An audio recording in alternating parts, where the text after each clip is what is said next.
Hola, buen día, ¿cómo te va? Son 10 preguntas bioéticas y con respecto al conocimiento del medicamento, bueno, vamos a seguir un poquitito más y las preguntas se las voy a dar este jueves. Que tengan en cuenta que después de la semana que decía esta, el día jueves es feriado. Así que parcial de conocimiento de los medicamentos va a venir después, no puede ser en la misma semana. El 27. Claro, porque la semana que viene los únicos 2 días hábiles son el martes y el miércoles. Después que quedaron ahí en el medio. Así que, claro, bueno, quedó eso. Muchísimas gracias. Le damos la fecha de final de bioética. Ah, sí. Era el 11, ¿no? 11 de julio. 11 de julio. Anotamos final de bioética 11 de julio. A las 10. A las 10. ¿Es jueves? Sí. Es un jueves. Les va a tomar. Bioética. Les va a tomar escrito. No. Pueden pasar las notas. Salimos de vacaciones el 15 de junio. Claro, pero ¿qué le pasa? 11 de julio. El 15 de julio salimos a vacaciones. El día 15 de julio se sale de vacaciones. Hasta agosto, septiembre. Venía a saludar Agosto, ¿no? que venga para mi cumpleaños. Estaría linda para septiembre. No, septiembre hace frío. No, acá siguen el mismo calendario que allá en la UNAM. De vacaciones. Igual, Que es se el viene de la mismo. playa. Es el mismo ¿Haces un calendario. examen y el final? ¿O dos ¿De exámenes? bioética? No, es que la fecha No, esta. de bioética es el parcial. Bueno, después te lo voy a corregir. 15 de te voy a julio entregar la tenemos nota. entonces. Y lo que cerramos, si hay una segunda nota, yo le voy a poner una nota de concepto. Y está. Así que no, con un parcial solito más que suficiente. Y después sí, tenemos que evaluar un final, eso es otra cosa. Y con conocimientos del medicamento, bueno, vamos a hacer ese parcial que habíamos dicho, que queda entonces para el último jueves, porque el jueves viene feriado, y después seguimos. Después de las vacaciones de invierno, la Ya materia está, sigue. ya tengo una confirmación oficial que me van a tener el otro cuatrimestre, así que, Porque es una materia de claro, 128 vamos horas a y no da seguir para un un poco cuatrimestre. más con eso, y bueno, después haríamos un final, porque ya dieron bastantes parciales, inclusive dieron un parcial el año pasado. Igual Así doctor, que- la clase para ellos, Sí. según la plata, usted lo debe tener ya, que terminan en noviembre. Bueno, O está sea, bien. para noviembre Vamos a nosotros tener- más o menos yo, como ellos ya se reciben, Sí. lo que hago siempre, trato en lo posible de que ellos vengan lo más. Antes, Claro, en octubre, cuestión claro. que, no, en noviembre pueden rendir, pero Sí, que yo sí. tenga tiempo la primera semana de diciembre, Claro, por si para alguno llegar. que yo no creo. No quiero creer. Siempre No, ellos- vayamos a ellos los ya laboratorios, saben- no creo. no. Quiero creer. Ellos ya saben que no nos tienen que hacer laburar de más. Ay, que yo te digo que Que con más apta, con más rica, después me van a llamar porque bloqueo, bloqueo Más mi a- número de más teléfono, sí. te doy. Porque van a estar, no, hermano. no seguimos, no cobramos ningún extra por laburar de más. Exactamente, Así que exactamente. estamos muy deseosos que No. primera instancia, Exacto. sean felices, que vaya lo mejor en la vida, en serio. Te lo digo de corazón, realmente. No los quiero ver. De acuerdo, no, verlo sí, ¿por qué no? Pero no verlo Carlos, sí, me encantaría, voy a ir a Sí, la farmacia. sí, Hola, ¿cómo vienen. están? Algunos vienen a Sí, visitar. me vienen a visitar, gracias a Dios que me visitaron, me mandan mensajes. Otros, quizá voy por la calle por San Justo caminando y Me me acuerdo de ese señor que trabajaba en el subte. ¡Ah! ¡Qué memoria que Que tiene, si bien no doctor! se recibe, pero no venía a Sí, visitar. no venía a seguir, me venía a saludar. No sé, tío, abría la puerta, algo hacía en el subte. Para mí es satisfactorio que después que pasan los años Y encontrarme con con María alguien. Elena lo tutoriaba, le ordenaba los apuntes. Buen tipo. Bueno, y la que me manda siempre es la señora Rojas. Ella Sí, lo ama. acá. El esposo está celoso. Sí, bueno. Lo Buen ama. tipo. Me dijo que lo va a venir a saludar antes que Bueno, termine. me parece bárbaro. ¿Está Bueno, bien o quiere más caliente? no, está riquísimo. Bueno, chicos, acá que Era estamos justo calientes. lo que yo quería, no quería otra cosa.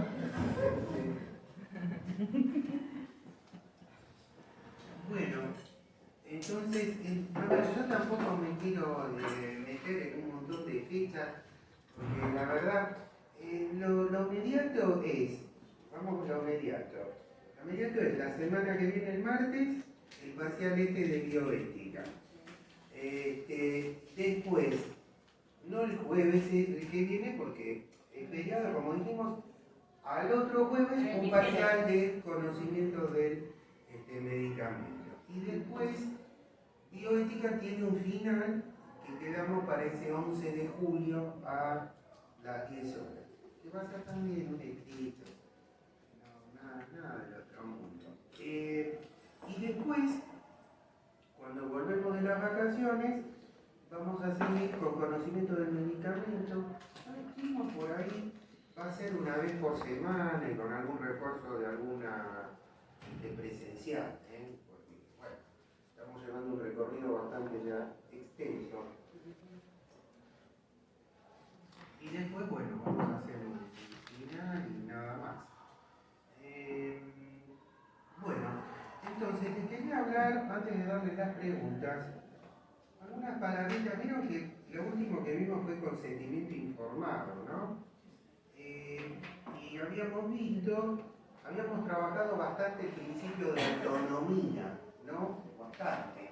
Que terminamos después con lo del consentimiento informado. ¿Se acuerdan que se planteó? Sí. Bueno, bien.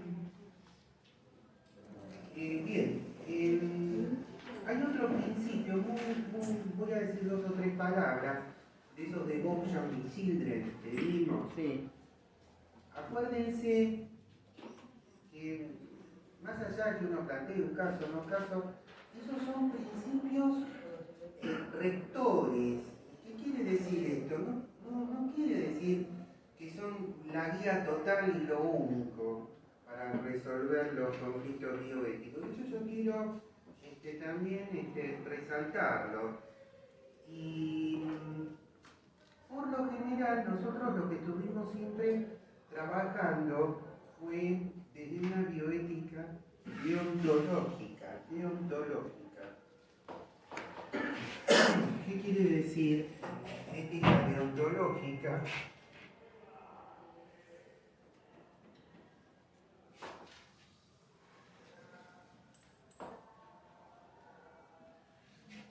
Quiere decir una ética de los fines. Bueno, y hablamos de las características del consentimiento informado, que fue todo el final de la autonomía. Bueno, algunas palabras del otro principio de Beauchamp y Children, que es el principio de la justicia.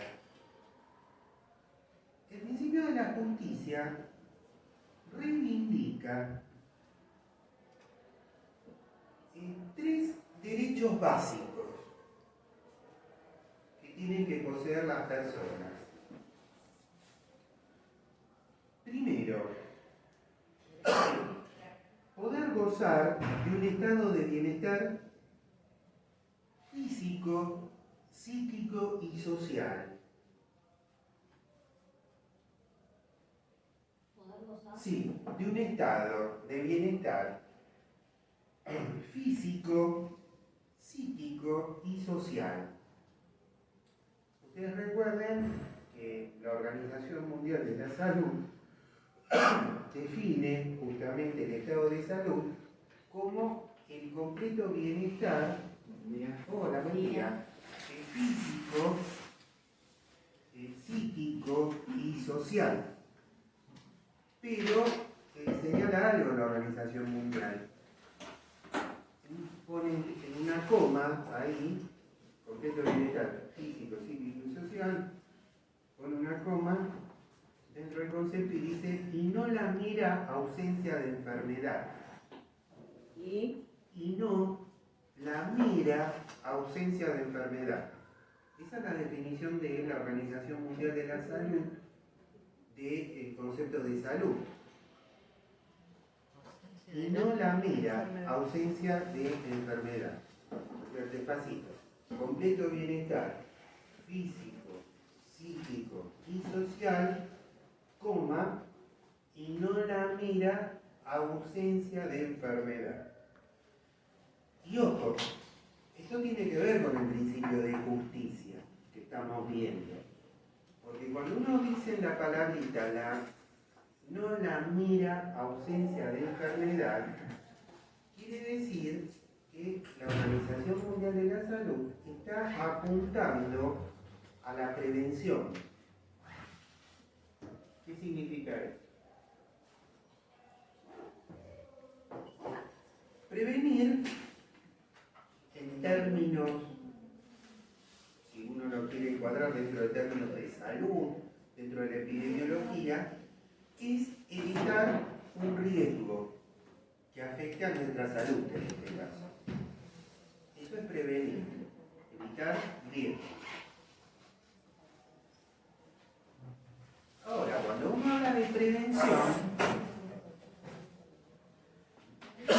uno lo que tiene es que si yo estoy hablando de no la mera ausencia de enfermedad, tengo que recurrir, para hablar de esto, a unos autores que se llamaban así: Lebel y Clark. Estos autores, Lebel y Clark, definen lo que es niveles de prevención. Ellos te hablan niveles de prevención. Entonces, cuando uno tiene que estar hablando del tema de salud, niveles de prevención.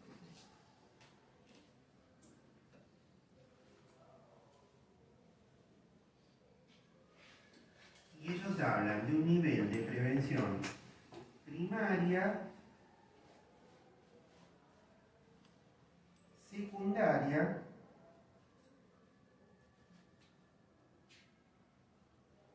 y terciaria.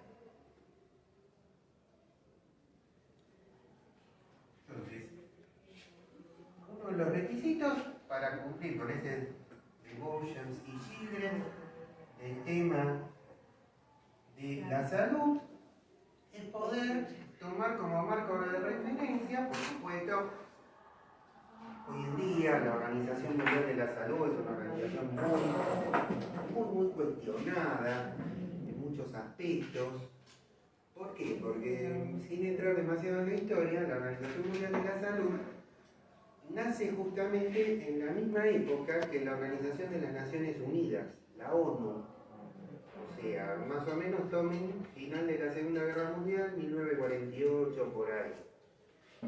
La OMS es un organismo que depende justamente de la ONU, y la ONU, como en general, salvo en algunas cosas, como podría llegar a ser lo que tiene que ver con la UNESCO, están las instituciones bastante con la imagen deteriorada. O sea, no por el hecho de la institución, sino por los manejos que han tenido en estos tiempos, ¿no? Todo lo que tiene que ver, es una organización que tendría que haber evitado la aparición de conflictos, por ejemplo. Así que mucha importancia empieza a deteriorarse la paz mundial. Claro, y aparte de deteriorarse su imagen, empieza a deteriorarse como documentos, como las cosas que puede emitir. Pero bueno, son organismos que todavía se mantienen, digamos, en pie. Por ejemplo, lo que tiene que ver con salud es la OMS y acá la OPS, la Organización Panamericana de Salud. Tienen, lo que sí suelen pueden escribir muy buenos documentos desde el punto de vista, uno quiere buscar alguna bibliografía, algo más profundo, temas que tienen que ver con la salud. Tienen gente que escribe bastante bien, porque tampoco es tan fácil ser publicado por esos organismos.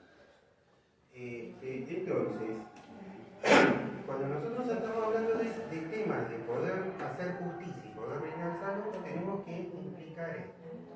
¿Qué es esto de un nivel de prevención primaria? Nivel de prevención primaria sería lo prepatogénico. Prepatogénico. ¿Qué quiere decir prepatogénico?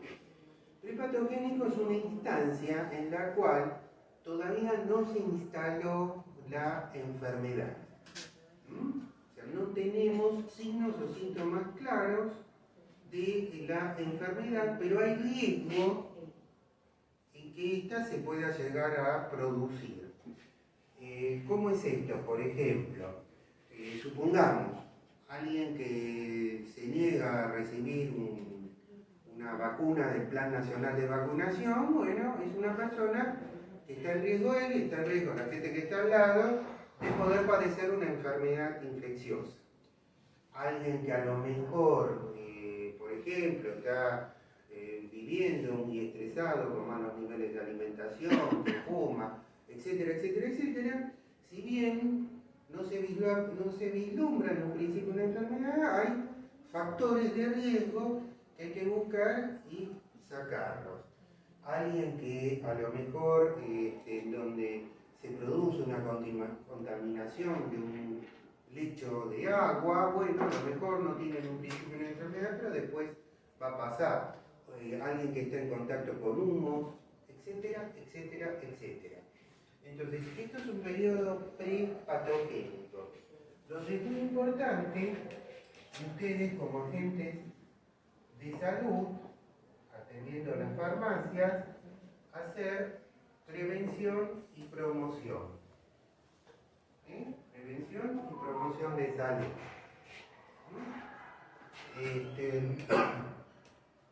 Bien. ¿Esto qué quiere decir? Prevención es cuando uno habla ya de medidas muy, muy específicas. Por ejemplo, yo quiero evitar tener la enfermedad del tétano, te vacuno contra la antitetánica. Eso sería prevención. Promoción significa elevar los niveles de salud. Están vinculados con la educación. En este caso, educación sanitaria. ¿Qué ojo? Esto se puede hacer en forma individual o directamente. Por ejemplo, ustedes están en el mostrador de la farmacia y con estos conocimientos pueden trabajar, digamos, en temas, digamos, de salud. O también, yo, digamos, del lugar donde me jubilé, acá en la municipalidad, donde trabajé muchísimos años, bueno, tenía otro nombre en una época, bueno, pero en la última época, en los últimos, con Guarnera, sí, más o menos 15, 18 años, el nombre nuestro era la Dirección de Programas Sanitarios. Dirección de Programas Sanitarios. Antiguamente se llamaba Dirección de Medicina Preventiva. Inclusive quedó una placa, si ustedes van al edificio de Villegas 2340, ahí quedó una plaquita, el paso, recuerdo que estuvimos en algún momento por esos lados. Ahora se llama Dirección de Programas Sanitarios. Entonces, dentro de esa Dirección de Programas Sanitarios funcionan diferentes, digamos, departamentos, programas de salud, y todos esos programas tienen, porque trabajar con programas es diferente a el 1 a 1 que vos podés hacer en una farmacia o en un consultorio. Cuando uno trabaja en programas, tiene que hacer estas cosas pensando en población. Por ejemplo, un programa como el de salud escolar era un programa que tenía una fase asistencial, una fase de promoción y una fase de prevención, pero sobre la población en general. Y uno tiene que trabajar con indicadores y después hay que hacer fin de año los informes de gestión y una evaluación de lo que realmente se hizo, no se hizo bien, se hizo mal, qué se puede mejorar. Generalmente nosotros utilizábamos ahí, en los últimos años, como tenía ya funciones de coordinar y todo eso, nunca me gustó, pero bueno, no quedó otra. Entonces hacíamos una matriz que se llama matriz FODA. Entonces, en esta matriz, ¿qué era lo que nos facilitó? ¿Qué oportunidades tuvimos? ¿Qué debilidades tuvimos y qué amenazas tuvimos? Por ejemplo, para nosotros era una facilidad, habíamos logrado un vínculo muy importante con todo el sistema escolar de acá del distrito. Eso nos daba la oportunidad de poder ir, pero la debilidad y amenazas estaban centradas fundamentalmente en el recurso humano. O sea, generalmente nos quedábamos muy cortos con todo lo que era el recurso humano para poder abarcar una población tan grande. Por supuesto, siempre le escribíamos los informes, bueno, ahí quedó. Entonces, pero bueno, esa es una matriz básica, si en algún momento tienen que trabajar en programas, bueno, hay otras matrices, pero esta es la más sencillita.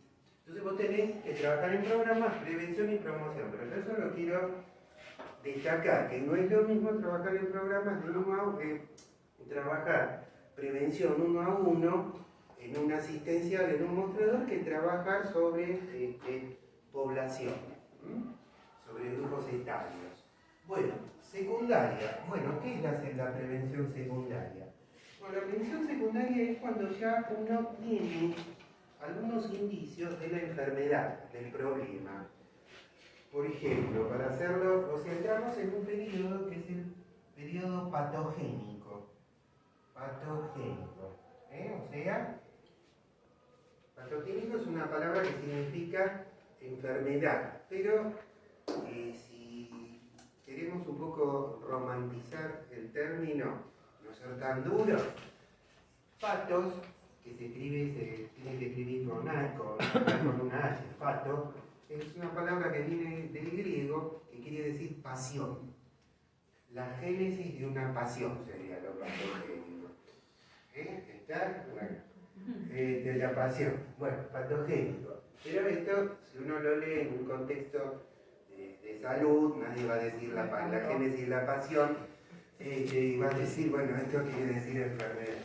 Bueno, entonces, por ejemplo, tomemos una enfermedad muy común, como puede llegar a ser las enfermedades cardiovasculares, los infartos, hipertensión. Bueno, entonces una persona a lo mejor que no pudo combatir correctamente los factores estos de riesgo, el colesterol alto, o supongamos la hipertensión, el estrés, el tabaquismo, etcétera, tiene la enfermedad, ahora la tiene, es hipertenso, tuvo un infarto, tuvo un accidente cerebrovascular, eso quiere decir patogénico. Entonces, acá ya está instalada la enfermedad. Entonces, yo acá, para que lo entiendan, estos serían factores solo de riesgo. Acá yo ya tengo la enfermedad. Supongamos, pongo así la enfermedad, un IAM, infarto agudo de miocardio. Por ejemplo, lo puse por poner, pueden poner la que se les ocurre. Entonces la pregunta que uno se haría, pero ¿cómo? Profe, usted me dice prevención y me está hablando que ya tiene la enfermedad. Acá hay un contrasentido. No, porque si seguimos la teoría esta de Leber y Clark, si bien acá avanzamos un escaloncito más en cuanto a gravedad, ojo, uno también puede seguir haciendo prevención y promoción. ¿Para qué? Para que esto no avance a un tercer escalón. Esto por un lado. Y por el otro lado, poder, frente a pequeños, digamos a síntomas tempranos, actuar rápidamente. ¿Se entiende? Sí, qué sé yo, por ahí en un infarto, poner un stent, por ejemplo, por decir, o usar un fibrinolítico. Yo algo les voy a hablar en la segunda parte de esto. Entonces, en las 6 primeras horas, uno usa una medicación fuerte, anticoagulante, para que lo entiendan, y uno evita que esto progrese, por decirlo. Pero ahí ya estamos haciendo prevención secundaria. ¿Por qué? Porque entramos en el rubro de la parte patológica. Y después tenemos la terciaria. La terciaria ya implica la rehabilitación.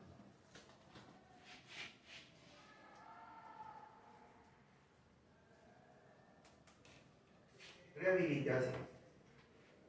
Por ejemplo, esta persona tuvo una ACV, pero el ACV, por ejemplo, no es transitorio.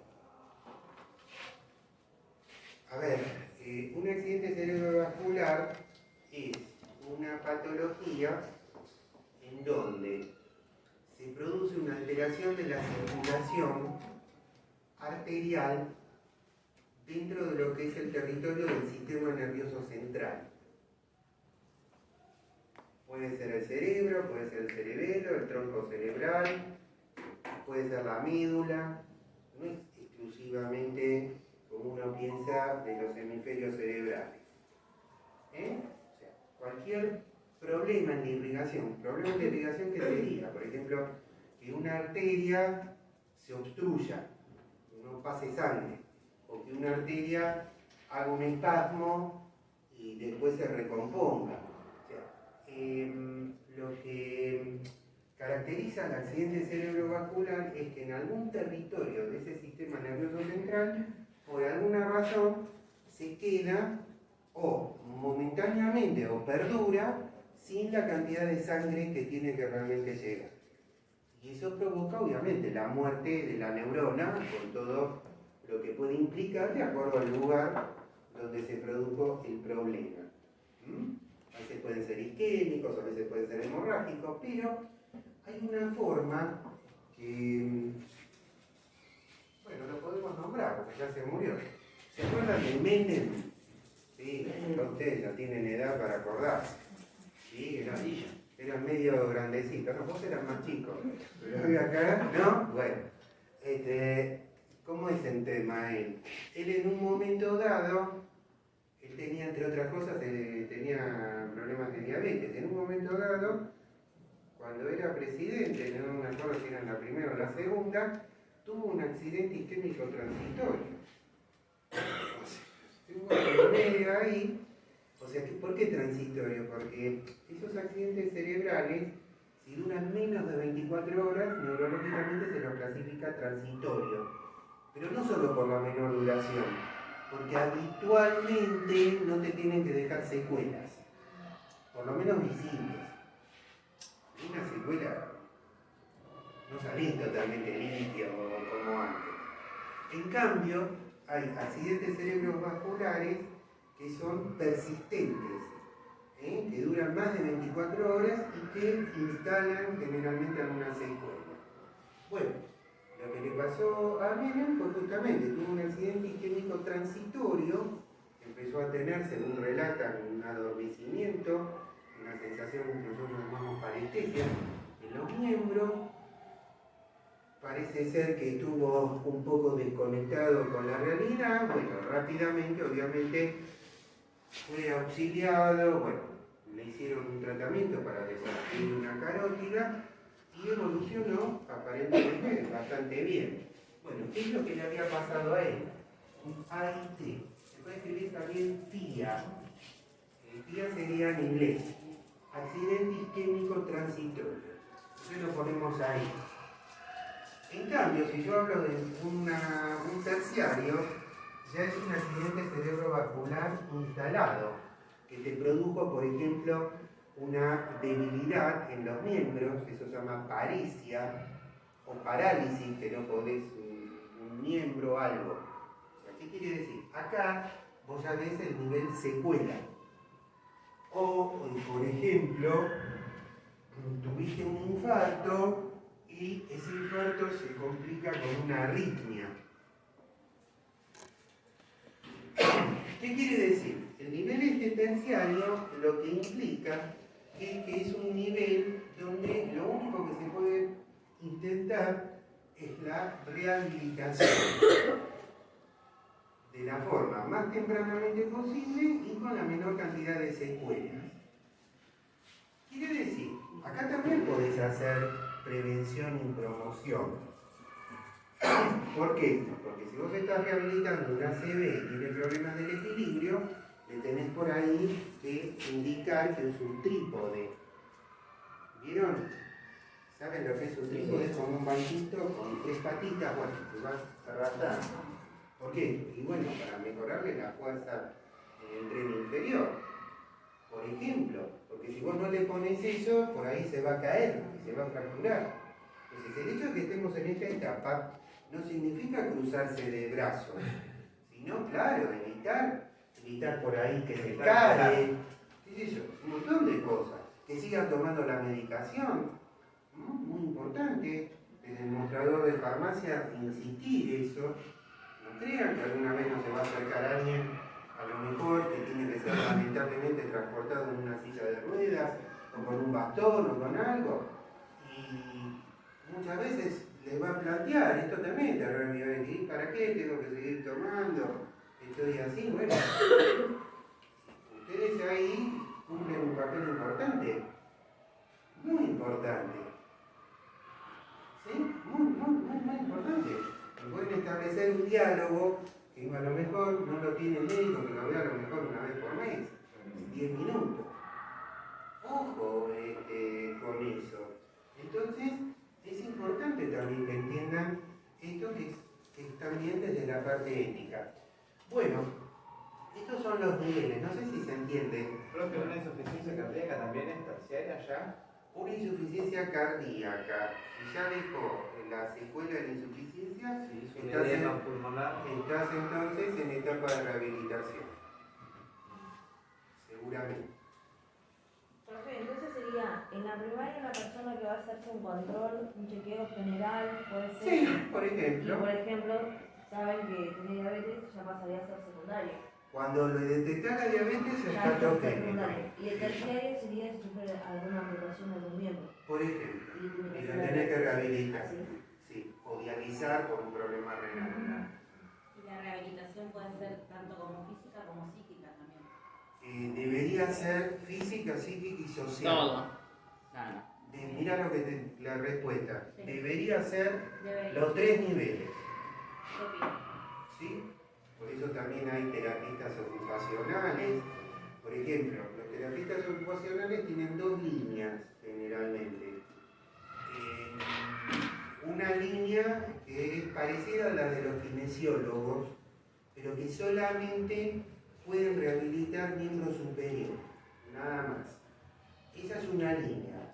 Y otra línea que ellos tienen es también justamente lo que dice el título, terapista ocupacional, poder rehabilitar a través de la enseñanza de algún oficio, alguna manualidad, una socialización, lo que sea, poder hacer esto. Por ejemplo, acá en CEMEFIT trabajaban terapistas ocupacionales que tenían más esa línea, porque la parte de rehabilitación la tomaban más los kinesiólogos. Ahora, en general, también les puedo decir, porque me toca y me tocó también muy de cerca estar en carreras que forman kinesiólogos, y aparte de carreras que forman kinesiólogos, estar teniendo que trabajar, tener a cargo, por ejemplo allá en la universidad, en la UNAM, tengo a cargo jefes de trabajo prácticos y ayudantes de trabajo práctico que son, aparte de profesores de educación física, kinesiólogos. Y lo que estoy, digamos, a veces hasta más empapado últimamente en ellos que en los médicos. Estoy mucho más empapado con eso. Cosa que no me pasó en toda mi época profesional, que estaba más empapado con los otros y no tenía contactos así un poco con los kinesiólogos, pero no tanto. Ahora estoy metido como en la médula con los kinesiólogos, y bueno, y realmente es una carrera que inclusive no solamente por el diseño curricular que tiene, sino también por las especialidades, donde la parte relacionada a la rehabilitación de aspecto psíquico y social lo tienen muy en claro. Por supuesto, hay kinesiólogos y kinesiólogos, como hay abogados, como hay médicos, como hay técnicos de farmacia, en el mundo hay de todo. Está también el tipo que te dice, bueno, hace 10 ejercicios, te pone con el aparato y chao. Bueno, ¿qué va a hacer? La cosa es, y encima cuando uno inclusive tiene las dos carreras, o sea, el profesorado y la licenciatura en educación física y la de kinesiología, bueno, sale realmente algo, un profesional, pero buenísimo y bueno, y en muchos aspectos de rehabilitación también en lo lúdico, que es muy importante a través de juegos, terapia postural, realmente. El único problema que esto va en contra de la utilización de analgésicos, de medicamentos, claro. Así que bueno, tenemos que dejarlo ahí porque con mucho entusiasmo empiezan a tomar mucha gente menos medicamentos.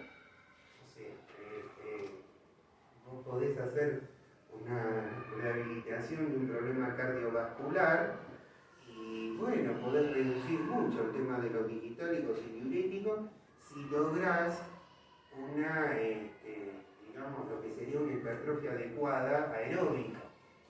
Así que bueno, yo la verdad, aparte a mí me causa mucho placer porque aprendí muchísimas cosas que no vienen del mundo médico y con bibliografía que no es médica. Entonces cuando escucho a veces a mis colegas médicos, bueno, me mato de la risa de algunas cosas, pobrecita. Claro, pero sí, la rehabilitación, tenés razón, tiene que ser en todos los niveles, si no, no es rehabilitación. Sí. Bien, entonces, ¿esto se entendió lo que quise poner? Bueno.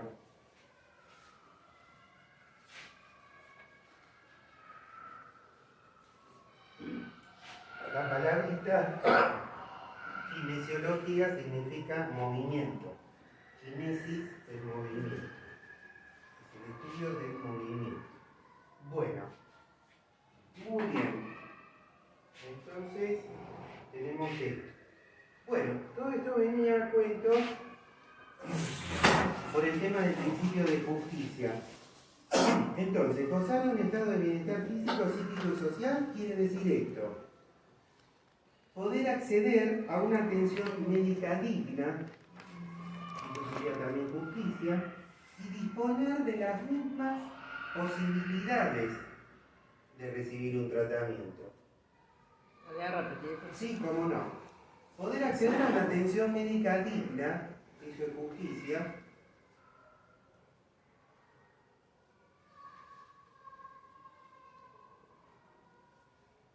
Con atención. Médica digna y disponer de las mismas oportunidades de recibir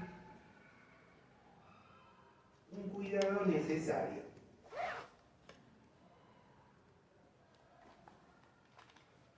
Bueno, y hay muchas definiciones de justicia.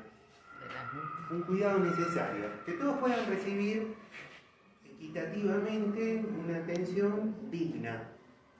¿Está? Y hay muchas definiciones de justicia.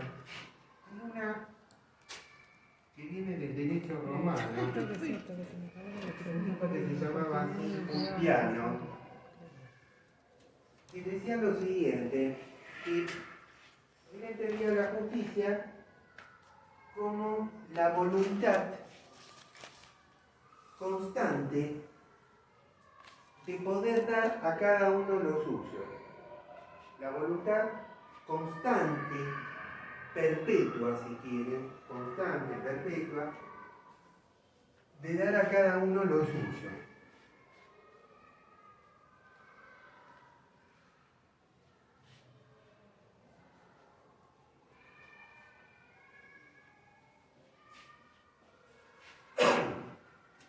Bueno, y tendríamos un montón de cosas para hablar de la justicia, desde lo que es la época griega, después la época romana, y un montón de definiciones y hechos. ¿Qué me pareció a mí lo más útil? Llevarnos un poquitito a la época más actual. Había un norteamericano que se llama así, John Rawls. John Rawls. Norteamericano, norteamericano que, por su ideología ahí en Norteamérica, lo tildaban de ideas de izquierda. Ese, en Norteamérica, también puede ser bravo tener ideas de izquierda en otra parte del mundo, pero allá en Norteamérica, bueno, es como que sos un bicho medio raro, bueno. Pero el tipo, este John Rawls, lo que habló de algo que se llama el velo de la ignorancia.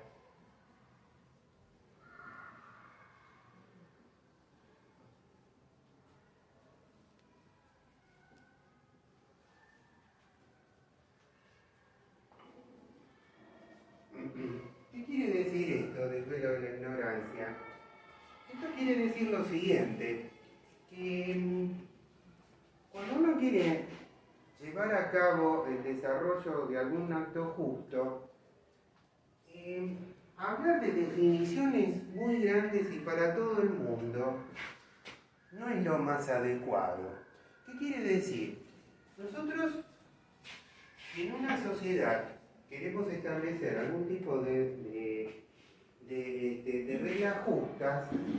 Él lo que dice que tenemos que primero partir de algo que, para hablar de justicia, primero tenemos que conocer las características sociales del grupo que vamos nosotros a estudiar o analizar.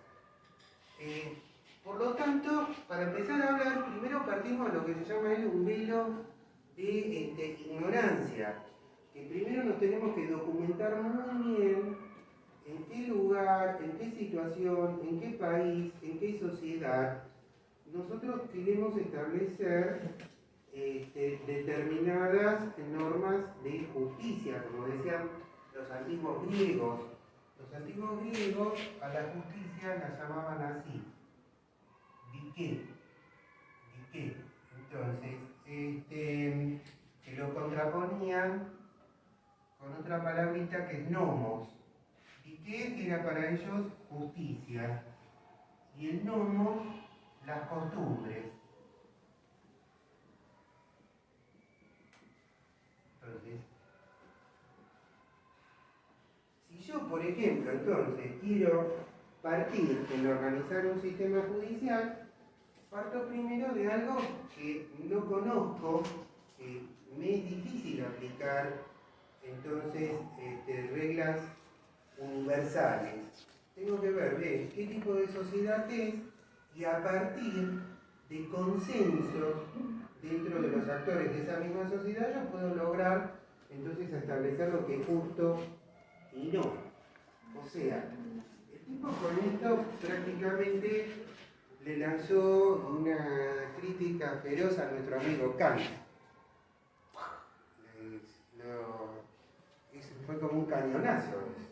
Claro, porque vos, la gran crítica es que yo tomo Kant porque, bueno, de todos los autores, generalmente, cuando se habla de ética, de bioética, no podés dejar de mencionarlo y es como si fuera una especie de guía, de prócer. Entonces, si vos vas a actuar de acuerdo a una máxima universal, bueno, evidentemente vos estás poniendo individualmente una manera de actuar. En algunas cosas, con decir la verdad o no decir la verdad frente a determinados hechos, puede ser bueno como a veces puede ser malo. Por ejemplo, que yo le di. Si vos por ahí tenés que mentir, pero tenés que mentir por algo. Entonces, justamente, él apuntó a eso, Rawls, o sea, de poder lograr una ética más equitativa, teniendo en cuenta procedimientos de consensos, de poder lograr entonces los consensos. Ahora uno diría, bueno, pero ¿cuándo llegó a un consenso? Es una ética. Hay otro autor, Habermas, por ejemplo, que está en esto. Habermas vive todavía. Habermas. Y otro que se llamaba Appel. Entonces, Otto von Appel. El otro es Jürgen Habermas. Sí, alemanes. Rawls es inglés. Es norteamericano, pero entonces, Rawls justamente vio a estos dos filósofos. Habermas es un filósofo, es un filósofo que yo no sé si alguna vez o en el secundario alguien les habló de la posmodernidad, ¿no? La posmodernidad, o sea, ese periodo en donde todo es relativo, que no hay conocimiento sólido. ¿Hablaron alguna vez de eso en el secundario? ¿Tuvieron filosofía o Sí. les hablaron de eso? ¿No? ¿Nada? ¿No? Sí, pero no se acuerdan. Ah, no se acuerdan, pero les hablaron. Bueno, Lyotard, Habermas, wow. O sea, es un movimiento, la posmodernidad ya está, ya fue, ahora es lo que del conocimiento frágil. Vamos a hacerlo sencillo, debe estar en la pavada de la sociedad. Así que todo bueno. Pero bueno, este hombre Habermas después se arrepintió de muchas cosas. ¿Escucharon hablar también de un tal del fin de la historia de Fukuyama? No, tampoco. Que después de caída del muro de Berlín ya no tendría que haber más historia. Bueno, después de unos cuantos años, después de haber recibido ese tipo mucha guita por escribir eso, dijo: me equivoqué. Pero no devolvió la plata. No, en serio.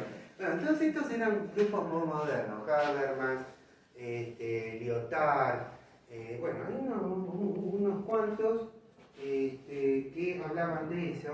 En el secundario, para filosofía, se usaba un libro de un filósofo argentino, Obiols, léenlo, hace algunos años que se murió. Y también en temas educativos, bueno, el que alguna vez fue un ministro, me parece, Filmus, tiene también escrito bastante de lo que es la posmodernidad y todo esto. Bueno, y entonces, ¿a qué viene esto? Uno dice llegar a consensos. Bueno, pero la pregunta es, ¿cómo llegas a un consenso? Si uno dice A, uno dice B, otro argumenta Z y otro argumenta H para una misma cosa. Bueno, cuando se agotan los argumentos,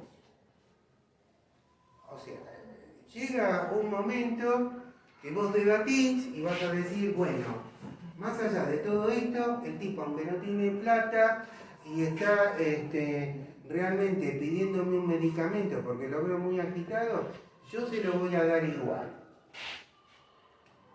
Como un ejemplo, no quiere decir que ese sea el ejemplo. Eso se llama petición de principio. ¿Qué quiere decir?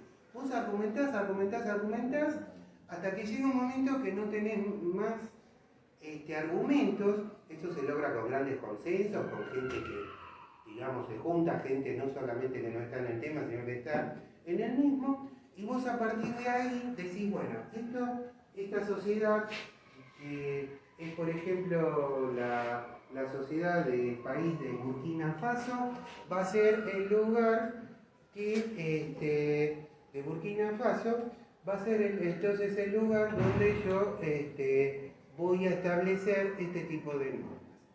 ¿Se entiende? Esto entonces son conceptos de justicia más modernos. Bueno, yo en Burkina Faso no tenía ni la más pálida idea de dónde quedaba, pero un día nos llegó, cuando estaba en la Comisión de Bioética, no sé, alguien que quería presentarme acá, de la provincia, de la municipalidad, un trabajo, no me pregunten sobre qué, pero ponía la bibliografía que se había hecho también eso en Burkina Faso.